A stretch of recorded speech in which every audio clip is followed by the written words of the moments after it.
ជាពិតប្រាកដមនុស្សដែលមានជោគជ័យនិងមានទ្រព្យសម្បត្តិរាប់លានដោយធ្វើបានដោយខ្លួនឯងមិនមែនដោយសំណាង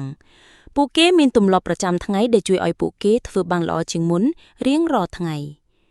នៅក្នុង podcast ថ្ងៃនេះយើងនឹងនិយាយអំពី5ទម្លាប់ល្អៗ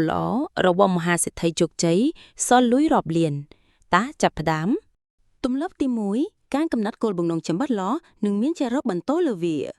មហាសេដ្ឋីភាគច្រើនមិនដែលនឹកស្រមៃទៅឲ្យឆ្ងាយទេពួកគេដឹងច្បាស់ថាតើពួកគេកំពុងធ្វើអ្វីនិងចង់ឈានទៅណាគោលបំណងរបស់ពួកគេមិនមែនស្ទើរតែគ្មានទិសដៅនោះទេពួកគេចែងចាំងវាចុះសរសេរវានិងធ្វើវាជាប្រចាំថ្ងៃតើអ្នកត្រូវសរសេរគោលបំណងរៀងរាល់ព្រឹកទេពួកគេមើលគោលបំណងដូចជាតំណជីវិតពួកគេធ្វើការបែងចែកគោលបំណងជាលក្ខណៈខ្លីមធ្យមនិងវែង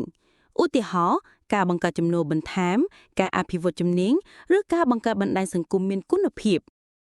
ទម្លាប់ទី2ការអានសៀវភៅនិងការរៀនអ្វីថ្មីៗរៀងរាល់ថ្ងៃមនុស្សមានលទ្ធផលខ្ពស់ៗគ្រប់រូបគឺជាអ្នកស្អប់ភាពស្តាក់ស្ទើរពួកគេចំណាយពេលអានសៀវភៅទាំងអស់គ្នា Warren Buffett អានសៀវភៅជាង 80% នៃពេលវេលារៀងរាល់ថ្ងៃ Bill Gates អានសៀវភៅមួយសប្តាហ៍ម្ដង Elon Musk បានរៀនបង្កើតសាឡាង SpaceX ដោយអានសៀវភៅផ្ទាល់ខ្លួនសៀវភៅល្អៗនាំឲ្យអ្នកមានគំនិតថ្មីៗនិងចំណេះដឹងដែលគេមិនបានបង្រៀននៅសាលា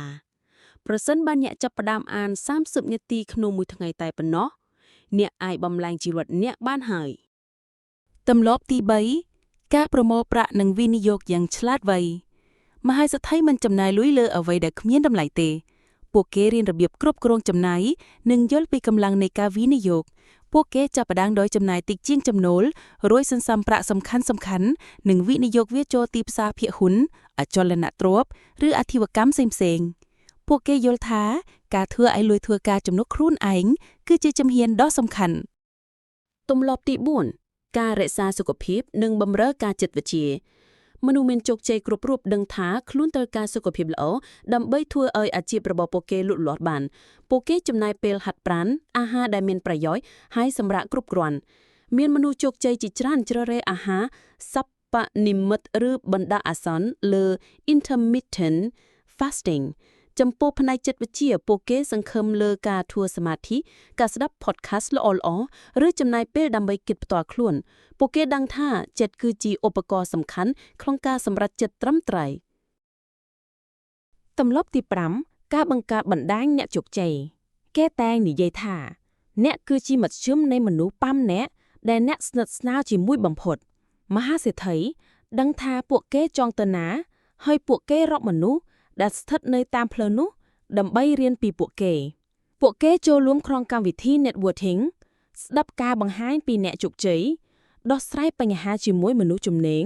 និងចែករំលែកគំនិតជាមួយមនុស្សមានវិស័យដូចគ្នាពួកគេគិតថាបណ្ដាញល្អគឺជាទ្រព្យសម្បត្តិមួយចុងក្រោយនេះតើអ្នកចង់ជាមនុស្សដែលមានជោគជ័យនិងសល់លុយរាប់លានដោយពួកគេទេតើអ្នកចាប់ផ្ដើមធ្វើទម្លាប់ណាដំបូង